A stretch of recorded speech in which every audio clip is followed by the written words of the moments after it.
कोई ईंधन और पानी आदि को आहरण कर रहा है, मतलब स्वीकार कर रहा है, और उसमें प्रवृत्ति है जिसकी, उसको पूछता है किं करोति भवान इति, आप क्या कर रहे हो। वो पानी और ईंधन वगैरह इकट्ठा कर रहा है, तो उसको पूछता है कि आप क्या कर रहे हो। तो नैगम नय से क्या जवाब देता है, साह ओदनम पचामी थी, भात पका रहा हूँ। बोले क्या, भात पका रहा हूँ। अब यहाँ भी जब कोई पानी खींचते हैं तो फिर कोई पूछे कि भाई क्या, कल हमारे यहाँ नैगम में न तदा ओदन पर्याय सन्निहित, उस समय भात कहाँ है, उसके निकट भात पर्याय नहीं है। तदर्थे व्यापार सब प्रयोज्य थे, लेकिन उसके लिए वो प्रवृत्ति कर रहा है, सब समारंभ कर रहा है, तो उस समय नैगम नय से कह दिया जाता है कि ऐसा ऐसा है। एवं प्रकारो लोक संव्यवहारो अभिनिर्वृत्तार्थ संकल्प मात्र विषयो नैगम से गोचर। इस प्रकार जो लोक का जो संव्यवहार यानी जो बोलचाल होती है लोक में, वो अनभिनिर्वृत्तार्थ, जो कार्य पूर्ण नहीं हुआ है उसके संकल्प मात्र को विषय करने वाला नैगम नय का ही विषय है। ये सारी चर्चाएं जो लोक में देखी जाती है वो किस नय की अपेक्षा से घटित होगी, नैगम नय की अपेक्षा से, क्योंकि नैगम संकल्प मात्र को ग्रहण करने वाला होता है। स्वजात्य विरोधेनैक नैकध्यम उपानीय पर्यायानात्क्रांत भेदान अविशेषेण समस्त ग्रहणात् संग्रह। अपनी जाति का विरोध न हो, इस प्रकार एकध्यम उपानीय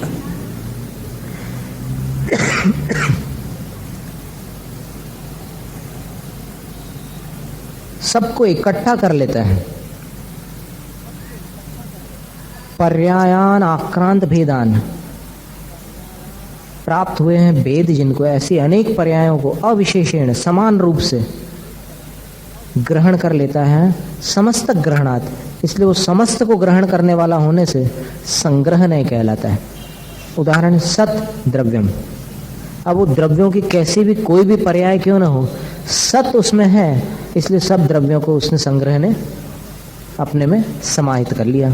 घट इत्यादि, घट कह दिया। अब घट कितने प्रकार के होते हैं, लाल घड़े भी होते हैं, काले वाले भी होते हैं, और अभी और भी कुछ कलर्स आने लग गए हैं। तो ये सब क्या है, उसको घट कह करके उसने संग्रह ने अपने में समेट लिया। तो जो सबको अपने में समेट लेता है भेद प्रभेद किए बिना, लेकिन जाति समान होनी चाहिए, उसको संग्रह नहीं कहते हैं। जैसे मनुष्य कह दिया, अब मनुष्य में दुनिया के सारे मनुष्य आ गए, आर्य म्लेच्छ सारे आगे, लब्धि पर्याप्तक अपर्याप्तक सब उसमें सम्मिलित हो गया।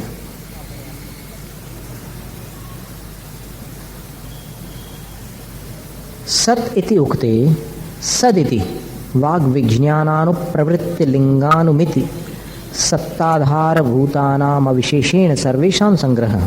सत इतना मात्र कहने पर, सद इति वाग विज्ञानानुप्रवृत्ति लिंगानुमित सत्ताधार भूतानाम अविशेषेण सर्वेषां संग्रह, सबका संग्रह हो जाता है।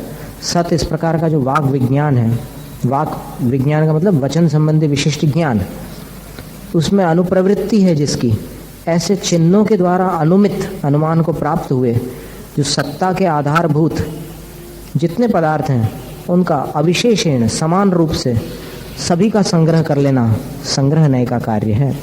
द्रव्यमिति उक्ते भी, द्रव्य इस प्रकार कह दे तो भी, द्रवति गच्छति तान स्थान पर्यायानिति उपलक्षितानाम जीवा जीव तद भेद प्रभेदानाम संग्रह। द्रव्य इतना कहने पर जो भी द्रवित होता है, परिणमत होता है उन पर्यायों के साथ, वे सब उपलक्षित जो जीव अजीव और उनके भेद प्रभेद हैं, सब को एक साथ संग्रह कर लेने वाला संग्रह ने कहा जाता है। तथा उसी प्रकार घटे इति उक्ते भी, घट इस प्रकार कहने पर भी, घट बुद्ध्यभिधानानुगम लिंगानुमित सकलार्थ संग्रह। घट की बुद्धि का जो अभिधान है, अभिधान यानी नाम, यानी जिस नाम को सुन करके अपने को घड़े का अंदाज हो जाता है, उसका जो अनुगम ज्ञान है, और लिंगानुमित, लिंग माने चिन्ह, और उससे अनुमान को प्राप्त होने वाले जितने भी घड़े रूप पदार्थ हैं, उन सकलार्थ संग्रह, सबका सब पदार्थों का संग्रह हो जाता है जो घड़े रूप होते हैं। घट शब्द इतना एक शब्द बोलने पर, तो ऐसा कैसे होता है? तो संग्रह नय के कारण अपन समझ लेते हैं कि इसने ये शब्द कहा है, इसका मतलब इसमें इनका संग्रह होगा। एवं प्रकारोन्योपि संग्रह नयस्य विषय, इस प्रकार अन्य भी संग्रह नय का विषय होता है। संग्रह नयाक्षिप्तानाम अर्थानाम विधिपूर्वकम अव्यवहारणम व्यवहारः। संग्रह नय से जो आक्षिप्त पदार्थ हैं, माने संग्रह नय ने जिन पदार्थों को स्वीकार कर लिया है, उन पदार्थों का विधिपूर्वकम अवहरणम, विधिपूर्वक जो अवहरण होता है, अवहरण का मतलब होता है उनमें से छटाई होती है जो, ठीक है ना। आम, केले, संतरे, बहुत सारे सब फल एक साथ रख दिए, अब किसी ने कह दिया आम लाओ, तो उसमें से जो छटाई होती है उसका नाम है व्यवहार। को विधि, वो विधि कौन सी है? तो बोले यह संग्रह गृहीतोर्थस तदानुपूर्वेणैव व्यवहार प्रवर्तते इत्ययं विधि। जो संग्रह के द्वारा ग्रहण किया गया विषय है, उसी का ये भेद प्रभेद करने वाला व्यवहार नहीं होता है, ये उसकी विधि हो गई। तद यथा, उसका खुलासा ये है कि सर्व संग्रहेण यत् सत्वम गृहीतम, सबके संग्रह पूर्वक जो सत्व ग्रहण किया गया है, तच्चान अपेक्षित विशेषम, वो अपने भेद प्रभेद कोई अपेक्षा नहीं कर रहा है संग्रह ने, इसलिए न अलम समव्यवहाराय इति, बोलचाल में उतना पर्याप्त नहीं होता। अकेले संग्रह ने से आप बात करो तो किसी को कुछ भी पल्ले नहीं पड़ेगा।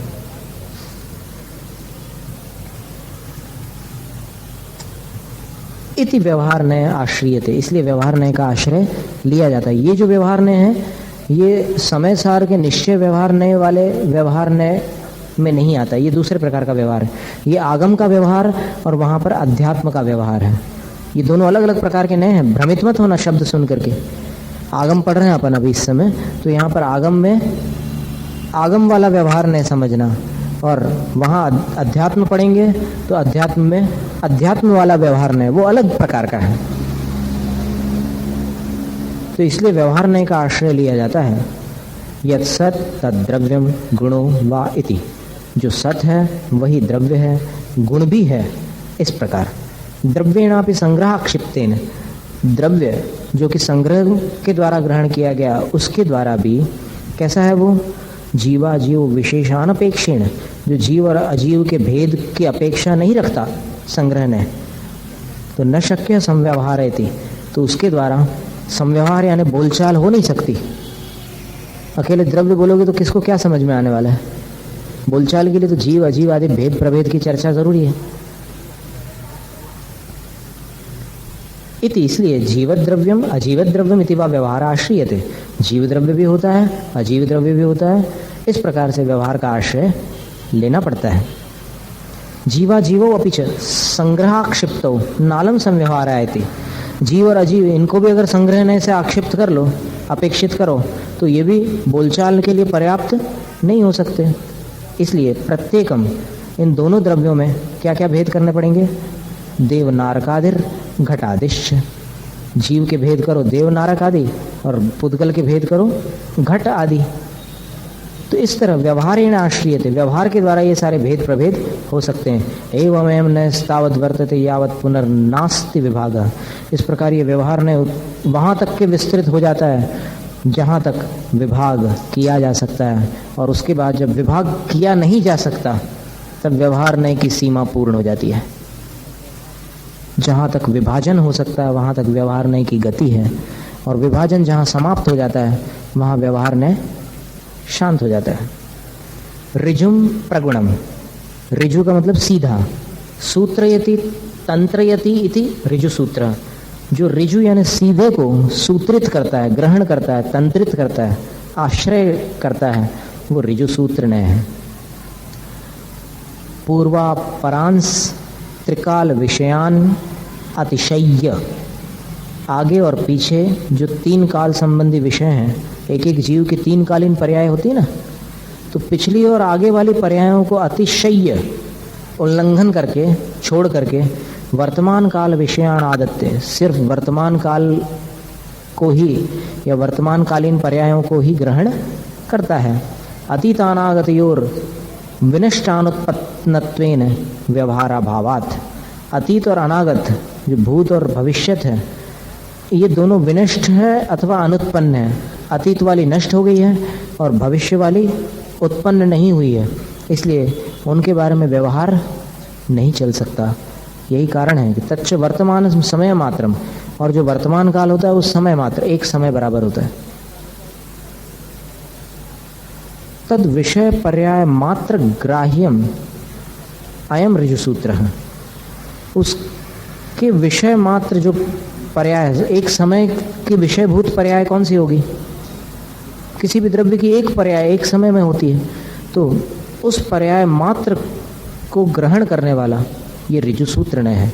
ननु, अब कोई शंका करता है कि ऐसा करने पर तो समव्यवहार लोप प्रसंग है चेत, आगे पीछे की अगर कोई चर्चा ही नहीं रखोगे तो फिर सारा व्यवहार नष्ट हो जाएगा। जैसे बौद्ध मत में ऋजुसूत्र नए को ही सर्वथा सब कुछ मान लिया है, बोल सब कुछ क्षणिक है। तो बौद्ध गुरु का उपदेश सुनकर के एक बार एक सेठ आया अपने घर पर, और उसी दिन क्या संयोग बना कि एक दूध वाला पैसे मांगने आ गया। तो फिर उनने क्या जवाब दिया कि जिसने दूध दिया था वो तो नष्ट हो चुका, क्योंकि पर्याय क्षणिक है, और जो पैसे मांग रहा है वो कोई और है। इसलिए जिसने दूध दिया उसको पैसे न देकर जो मांग रहा है उसको मैं पैसे क्यों दूं? वो बेचारा उदास होकर के चला गया। तो उसको एक जैनी भाई मिल गया, स्वादवादी। पूछा कि भाई क्या तकलीफ है तुम्हें, आज क्यों ऐसा चेहरा उतरा हुआ है, मुंह लटका क्यों है? तो बोले कि आज ऐसी ऐसी समस्या आ गई कि एक बौद्ध गुरु का उपदेश सुनकर हमारे जो सेठ जी हैं वो हमें पैसा नहीं दे रहे। बोले कि सब कुछ क्षणिक है, बोले देने वाला खत्म हो गया और फिर लेने वाला कोई दूसरा है, अब क्या करोगे? तो जैनी भाई असंयमी तो थे, लेकिन उनने अच्छा कुशल सुझाव दिया उनको। बोले कि तुम ऐसा करना मत, सही में चोरी, लेकिन फिर भी सेठ को थोड़ा सा सही व्यवहार का ज्ञान हो जाए इस अपेक्षा से तुम ऐसा ऐसा कर लो। तो उसने क्या किया, वो दूध जो लाता था उसने वो सेठ के जानवरों को संभालता था और दूध निकाल करके सेठ को देता था। तो उसको दूध वाला ही बोलते थे लोग। तो फिर उसने कुछ जानवर इधर उधर कर दिए। अब सेठ को जब जानकारी मिली, पहले तो सेठ ने तलाशी करवाई कि कौन कर रहा है ये सब शरारत। तो फिर पता चला, वो उपदेश भूल गया उस समय सेठ जब अपने माथे पर कोई बात आती है तो उपदेश एक तरफ रह जाता है। तो उपदेश भूल गया सेठ। तो फिर उसने देखा, तलाशी करवाई, पता चला कि यही है सब बदमाशी करने वाला, इसी ने जानवरों को इधर उधर कर दिए हैं। और लगता है कि अच्छा माल, मतलब खूब पैसे कमा लेगा, मैंने तो तनख्वाह दी नहीं है, अब ये जानवर बेच करके पैसे कमाएगा। सेठ ने बुलाया उसको और कड़क स्वर में कहा कि क्यों भाई तुम बेईमानी करने लग गए? तो बोले कि क्या बेईमानी की मैंने? सेठ बोलते हैं कि तुमने हमारे जानवरों को बेचने की कोशिश की, तुमने इधर उधर कर दिया। नहीं, बोले कि वो तो कोई और था और जो आपके सामने खड़ा है वो कोई और है, क्योंकि सब कुछ क्षणिक है, नश्वर है। तब सेठ जी ने बोला कि बेचा तो नहीं है तूने? बोले कि नहीं बेचा सेठ जी, मैं ऐसी बेईमानी थोड़ी करूंगा। तो बोले कि ये ले तेरे तनख्वाह और वो जानवर वापस ले आओ। बोले तो यहाँ पर यही प्रश्न किया है कि ऐसा ऋजुसूत्र नय को पकड़ लेने से तो पूरे बातचीत और लोक व्यवहार सब समाप्त हो जाएगा। इति चेत, तो आचार्य बोलते हैं कि न अस्य नयस्य विषय मात्र प्रदर्शनम क्रियते। यहाँ सिर्फ इतना बताया कि ऋजुसूत्र किसको ग्रहण करता है। सर्व नय समूह साध्यो ही लोक संव्यवहार, लोगों में जो वार्तालाप और जो भी व्यवहार चलता है वो तो सातों नयों को मिलाकर के सब कामकाज चलता है लोगों का, एक नय से नहीं चलता कुछ। फिर लिंग संख्या साधनादि व्यभिचार निवृत्ति पर शब्द नय, शब्द नय नाम का एक नय है, वो होता है वो लिंग, लिंग माने स्त्रीलिंग, पुल्लिंग, नपुंसकलिंग। संख्या, संख्या का मतलब एक वचन, द्विवचन, बहुवचन। फिर साधन, साधन का मतलब कारक होता है, कर्ता ने कर्म को करण से, संप्रदान के लिए अपादान से, ये जो चलता है ना वो साधन होता है। तो इनके विचार निवृत्ति पर इनके दोष को शब्द ने स्वीकार नहीं कर सकता। तत्र लिंग व्यभिचार, इसमें लिंग संबंधी दोष क्या है? पुष्य तारका नक्षत्रमिति, पुष्य जो है ये पुल्लिंग शब्द है और तारका स्त्रीलिंग शब्द है, और नक्षत्रमिति, नक्षत्र जो है वो नपुंसकलिंग है सब एकार्थवाची, या फिर समानाधिकरण कह लो इसको, विशेषण विशेष्य है। पुष्य क्या है तो बोले तारका, तारका माने ताराओं का समूह है, स्त्रीलिंग हो गया तारा। और उस समूह को क्या कहते हैं, नक्षत्र मिति, नक्षत्र कहते हैं, नक्षत्र नपुंसकलिंग हो गया। ये चीज शब्द ने स्वीकार नहीं करेगा। संख्या में विचार है, संख्या संबंधी दोष कैसा, एक वचन बहुवचन। जलम आप, जल ही आप का एक जीव बोलते हैं ना जल को। पृथ्वी, अप, तेज, वायु, वनस्पति स्थावरों के नाम है। तो जलम आप शब्द जो है पुल्लिंग है और जल एक वचन है। तो नहीं, आप शब्द बहुवचन है और जल जो है एक वचन है। तो एक वचन के साथ बहुवचन का प्रयोग शब्द नय की दृष्टि में दोष है। वर्षा ऋतु, देखो वर्षा बहुवचन है बारिश, और ऋतु एक वचन है। आम्रा वनम, आम के बहुत सारे पेड़ लगे हों उसको वन कह दिया, है बहुत सारे, बहुवचन है, लेकिन वनम एक वचन है। अगर बहुत से पेड़ ना हो तो उसको वन नहीं कहेंगे, लेकिन बहुवचन के साथ एक वचन का प्रयोग जो है शब्द नय में वर्जित है। वर्णा नगरम इति, इस प्रकार ऐसे उदाहरण दिए हैं इसमें कि जिससे ये शब्द नय समझ में आता है कि शब्द नय में कोई भी व्याकरण संबंधी दोष स्वीकार नहीं किया जाता। बोलचाल में चलता है, बोलचाल में वर्षा ऋतु ही बोलेंगे आप, और फिर बहुत सारे पेड़ों को ही एक वन कहोगे, क्योंकि वन का स्वरूप ही यह है कि जिसमें बहुत सारे हो। लेकिन व्याकरण क्या कहता है कि जहाँ बहुत होते हैं वहाँ बहुवचन होना चाहिए, एक वचन नहीं चलेगा। ये शब्द नय का विषय है, और इसके आगे का जो विस्तार है इसको अपन अगली बार देखेंगे।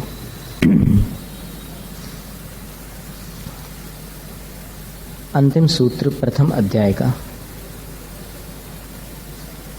प्रमाणिक देशाश्च नयास, प्रमाण का जो अंश होता है वो नय है।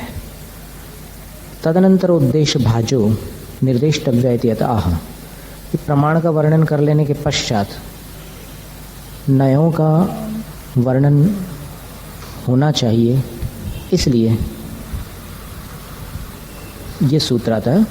नैगम संग्रह व्यवहार अर्जु सूत्र शब्द समविरूढ़ एवं भूता नया, 7 नय हो गए जो नाम है सूत्र में। फिर थोड़ा सा अपन ने इसका कल भी स्वाध्याय किया था, लेकिन तो भी एक झलक देख लेते हैं। एतेषां सामान्य विशेष लक्षणम वक्तव्यम, ये 7 नय हैं, इनके सामान्य और विशेष लक्षण कहे जाने चाहिए। सामान्य लक्षणम तावत, सामान्य लक्षण क्या होगा नय का, तो आचार्य कहते हैं वस्तुन्यनेकांतात्मन्य विरोधेन हेत्वर्पणात्, जो अनेकांतात्मक वस्तु है उसमें विरोध न पैदा हो करते हुए हेत्वर्पणात्, किसी कारण की विवक्षा से, साध्य विशेष से याथात्म्य प्रापण प्रवण प्रयोगो नया, जो साध्य विशेष है यानी जानने योग्य जो पक्ष है, जो पहलू है, उसकी यथार्थता को प्राप्त कराने में कुशल जो प्रयोग होता है उसका नाम है नय। सद्वेधा 2 प्रकार का होता है, द्रव्यार्थिक पर्यायार्थिक चेति, द्रव्यार्थिक और पर्यायार्थिक। द्रव्यं सामान्य उत्सर्ग अनुवृत्तिरित्यर्थ, द्रव्य कह लो, सामान्य कह लो, उत्सर्ग कह लो, अनुवृत्ति कह लो, एक अर्थ है। तद विषय द्रव्यार्थिक है, उसको विषय करने वाला द्रव्यार्थिक है। पर्यायो विशेषोपवादो व्यावृत्तित्यर्थ, पर्याय कह लो, विशेष कह लो, अपवाद कह लो, व्यावृत्ति कह लो, ये एक अर्थक है। तद विषय पर्यायार्थिक, वो जिसका विषय होता है वो पर्यायार्थिक नहीं है। तयोर भेदा नैकमादय है, मतलब मूल कहने का तात्पर्य हुआ कि आगम में 2 नय हैं, द्रव्यार्थिक और पर्यायार्थिक। अध्यात्म में भी 2 नय हैं, निश्चय और व्यवहार। तो यहाँ पर इन 2 नयों के ही सारे भेद प्रभेद बनेंगे। नैगम आदि जो 7 भेद हैं वो इन्हीं 2 नयों के अंतर्गत आ जाते हैं। तेषां विशेष लक्षण उच्यते, उनके विशेष लक्षण को यहाँ पर कहा जाता है। आने भी निर्वृत्तार्थ संकल्प मात्र ग्राही नैगमः, अभी काम हुआ नहीं है लेकिन फिर भी काम का संकल्प मात्र है, उसको ग्रहण करने वाला नैगम नय है। उदाहरण दे रहे हैं, कंचित पुरुषम परिगृहीत परशुम गच्छन्तम अवलोक्य कश्चित् पृच्छति किमर्थम भवान गच्छति इति, किसी मनुष्य को हाथ में कुल्हाड़ा लेकर जाते हुए देखकर कोई दूसरा पूछता है कि आप किस लिए जा रहे हैं? स आह, वो कहता है प्रस्थमानेतुम इति, मैं एक लकड़ी से बनी हुई वस्तु लाने के लिए जा रहा हूँ। अभी तो लकड़ी लेने जा रहा है, लेकिन लकड़ी से बनी हुई वस्तु लाने जा रहा हूँ, ऐसा कहने का मतलब उसका इरादा, लकड़ी लाने का भाव जो है उस उद्देश्य को वो प्रकट कर देता है। नासो तथा प्रस्थ पर्याय सन्निहित, ऐसा नहीं कि उस समय वो उस प्रस्थ माने मापने का एक वो रहता है लकड़ी का, उसको लेकर के नहीं आने वाला है, लेकिन तदभि निर्वृत्त संकल्प मात्र प्रस्थ व्यवहार है। लेकिन उसकी रचना के लिए संकल्प मात्र होने पर कहने में ये आएगा कि मैं वो लेने जा रहा हूँ, आटा पिसाने जा रहा हूँ, बोलते ना आटा पिसाने जा रहा हूँ। अब आटा पिसाने जा रहा हूँ, और देखिए और दृष्टांत इसमें, तथा एधोदकाद्याहरणे व्याप्रियमाणम कश्चित पृच्छति किं करोति भवानिति। अब ईंधन और पानी वगैरह को इकट्ठा करने में प्रवृत्त हुए किसी मनुष्य को कोई दूसरा मनुष्य पूछता है क्या कर रहे हैं आप? साह ओदनम पचामीति, बोलता है कि मैं भात पका रहा हूँ, मैं भात पका रहा हूँ। न तदा उदन पर्याय सन्निहित, वहाँ पर वो भात की पर्याय सन्निहित नहीं है, तदर्थे व्यापारे सब प्रयोज्य थे, वो उसमें कार्य कर रहा है उसको बनाने का, इसलिए ऐसा बोलचाल में एवं प्रकारो लोक संव्यवहार है, इसी तरह लोगों में बोलचाल होती है। अनभिनिवृत्तार्थ संकल्प मात्र विषयो नैगमस्य गोचर है, इसलिए ऐसा समझ लेना कि जो काम पूरा नहीं हुआ लेकिन फिर भी पूरा करने का संकल्प है, तो नैगम नय यही कहेगा कि भाई वो काम हो रहा है, ये नैगम नय का विषय हो गया। वैसे इसके और भी भेद प्रभेद होते हैं, भूत नैगम, वर्तमान नैगम, भावी नैगम, ऐसे और भी भेद हो जाते हैं। अब इसके बाद संग्रह नय की बात कर रहे हैं। स्वजात्य विरोधे नैकध्यम उपानीय पर्यायान आक्रांत भेदान अविशेषेण समस्त ग्रहणात् संग्रह, अपनी जाति का विरोध न पड़े ऐसे सबको इकट्ठा करके आक्रांत भेदान पर्यायान, अनेक भेद वाली पर्यायों को अविशेषेण समान रूप से समस्त ग्रहणात्, पूरा का पूरा ग्रहण कर लेने के कारण संग्रह नहीं कहलाता। सत, द्रव्यम, घट इत्यादि, सत कह दिया, द्रव्य कह दिया, घट कह दिया, तो इसमें जितने भी उस प्रकार के पदार्थ होंगे उन सब का संग्रह होगा।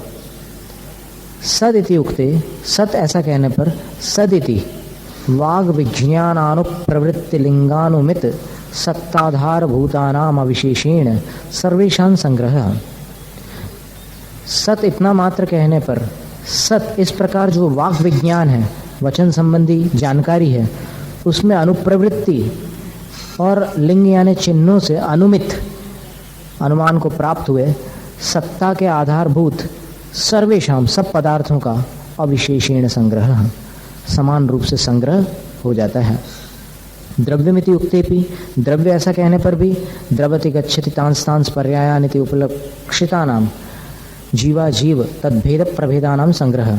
इतना अकेला एक द्रव्य शब्द कह देने से संग्रह नहीं की अपेक्षा से वो उन पर्यायों को प्राप्त होने वाला और उनसे उपलक्षित जो जीव अजीव और उनके भेद प्रभेद सब का द्रव्य शब्द अकेले में संग्रह हो जाता है, संग्रह नहीं की अपेक्षा से।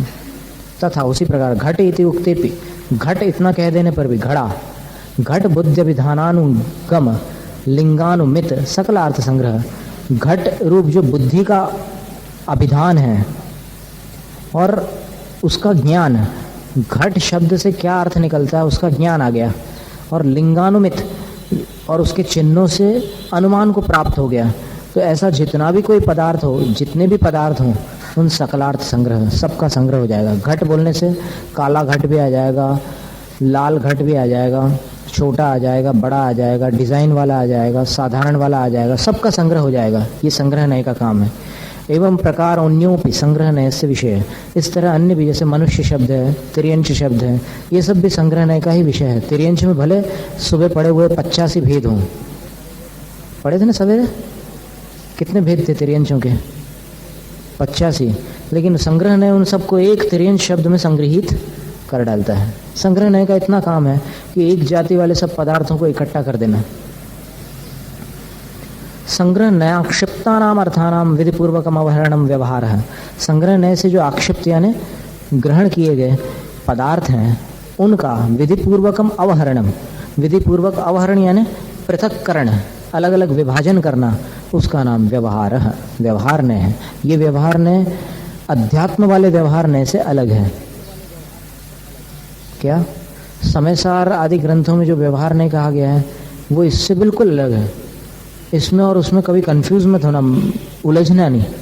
ये आगम के व्यवहार आदि नय हैं और वो अध्यात्म के नय हैं। तो यहाँ पर क्या होता है कि जो भेद करने वाला नय है, संग्रह में सब कुछ आ गया था, उनके भेद प्रभेद बताने वाला, जैसे जीवाश्च 5वें अध्याय में सूत्र है जीवाश्च, और दूसरे अध्याय में जीव के भेद प्रभेद बताए हैं। तो वो सारे जो भेद प्रभेद हैं वो व्यवहार नय का काम है। भेद करने का नाम ही व्यवहार नय है। को विधि, अब कौन सी विधि है जिससे कि वो भेद प्रभेद करे? तो बोले कि यह संग्रह गृहीतोर्थस तदानुपूर्वेणैव व्यवहारः प्रवर्तते इत्ययं विधि। जो संग्रह द्वारा ग्रहण किया गया पदार्थ है उसी के अनुपूर्वी के साथ व्यवहार प्रवर्तित होता है, बस ये विधि है। संग्रह से जो कुछ ग्रहण किया है उसके भेद प्रभेद करने का काम व्यवहार नय है और यही उसकी विधि है। वी और अवहरण, वी और अवहर, हरणम हारह, घय प्रत्यय करोगे तो हारह बनेगा, लिट प्रत्यय करोगे तो हरणम बनेगा। व्याकरण में ऐसे अलग अलग प्रत्यय हैं। तो फिर व्यवहरणम व्यवहारः, वी शब्द और अवहरण इनकी संधि करो तो व्य बन गया, व्यवहर। एको यण ची एक सूत्र आता है व्याकरण में, उससे क्या होता है कि ई का य बन जाता है, तो वी का ई जो है वो य बन गया तो व्य हो गया, और उसमें अवहरण का अ मिल गया तो व्यवहारः, व्यवहार नय बन गया, माने भेद प्रभेद करने वाला नय। और समयसार वाला जो व्यवहार नय है वो क्या होता है, वो क्या करता है? वो अभेद को भेद करता है, इसलिए उसको निश्चय की अपेक्षा से मिथ्या कहा गया है, अभूतार्थ कहा गया।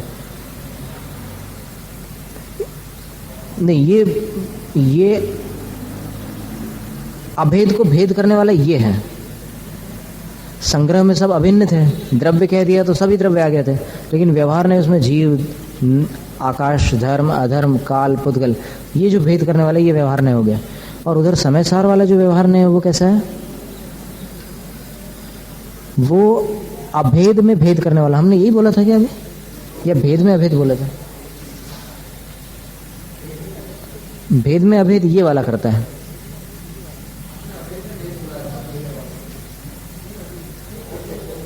हाँ नहीं, पहले वो बोला ना, तो फिर उसमें संशोधन कर लेना। अभी फिर से नए सिरे से सुन लो कि आगम का जो व्यवहार नहीं होता है वो संग्रह ने जिसको इकट्ठा करके एक जगह ला के रखा है उसके भेद करने वाला होता है। यानी अभेद में भेद करने वाला व्यवहार ने, ये आगम वाला व्यवहार ने है। और अध्यात्म वाला व्यवहार ने क्या है कि वो भेद में अभेद करता है। वासुपूज्य भगवान लाल थे, अब जीव और शरीर ये दोनों अलग लक्षण वाले हैं। लाल रंग जीव का नहीं होता और वर्ण रहित शरीर नहीं होता। तो जीवस्य नत्थि वर्णो, जीव के वर्ण, रस, गंध आदि कोई भी गुण नहीं है, ये निश्चय ने कह दिया। लेकिन व्यवहार ने क्या कह दिया? वासुपूज्य भगवान लाल थे। तब क्या आत्मा लाल थी? जीवस्य नत्थि वर्णो, जीव का तो कोई रंग नहीं है। तो फिर ये जो कथन होता है, इस कथन का तात्पर्य ये है कि भेद है, लक्षण से भेद है, अथवा वैसे भी व्यवहार में भी जो चीज़ें एकदम पृथक पृथक हैं। अब जैसे 6-7 लोग हैं, कोई अहमदाबाद में है और फिर कोई मुंबई में है, कोई यहाँ हिम्मतनगर, कोई ईडर, सब इधर उधर बिखरे हुए हैं, लेकिन जब बात चलती है तो फिर एक परिवार। तुम्हारा परिवार कितना है? तो बोलते हैं 7 लोगों का। क्या मतलब? वो 7 होते हुए भी एक है वो, तो अनेक को एक बनाने वाला जो व्यवहार है वो समय सार वाला अध्यात्म ग्रंथ वाला व्यवहार है। और यहाँ पर एक को अनेक करने वाला, संग्रह में एक इकट्ठा कर दिया था, द्रव्य शब्द था, अब उसमें भेद प्रभेद करने वाला ये व्यवहार नया है। यानी भेद करने वाला एक व्यवहार होता है और दूसरा भेद को मिटाने वाला,